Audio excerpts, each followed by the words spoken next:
இன்னும் ஒரு கட்சியாகவே அங்கீகாரம் பெறவில்லை. ஆனால் தமிழகத்தை தனது இரும்பு கரங்களுக்குள் வைத்திருந்த ஜெயலலிதாவின் சில நடைமுறைகளை விஜய் பின்பற்றுவது கவனிக்கத்தக்கது. அந்த வகையில் தவிக தலைவர் விஜய் வரும் நாட்களில் தனி ஹெலிகாப்டர் மூலமாக பிரச்சாரம் மேற்கொள்ள திட்டமிட்டுள்ளார். கரூர் சம்பவத்திற்கு விஜயின் தாமதமும் ஒரு காரணம் என்று சட்டசபையில் தமிழக முதல்வர் ஸ்டாலின் விமர்சித்திருந்தார்.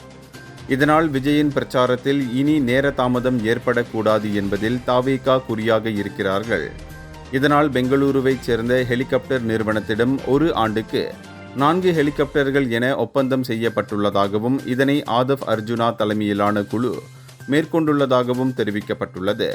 தமிழ்நாட்டில் திமுக மற்றும் அதிமுக கட்சிகளுக்கு ஈடு கொடுக்கும் வகையில் தவிக தலையெடுத்து வருகிறது. இரு கட்சிகளுக்கு இணையான கட்டமைப்பு இல்லை என்றாலும் சாமானிய மக்கள் மத்தியில் விஜயின் இமேஜ் உச்சத்தில் இருக்கிறது.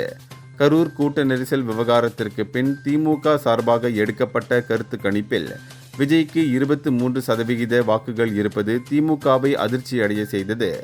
எனவேதான் விஜயின் பிரச்சாரங்களை முடக்க திமுக ராஜதந்திர யுக்திகளை கையாண்டு வருகிறது. எனவே விஜய் மாத்தியோசி யுத்தியை கையாண்டுள்ளார்.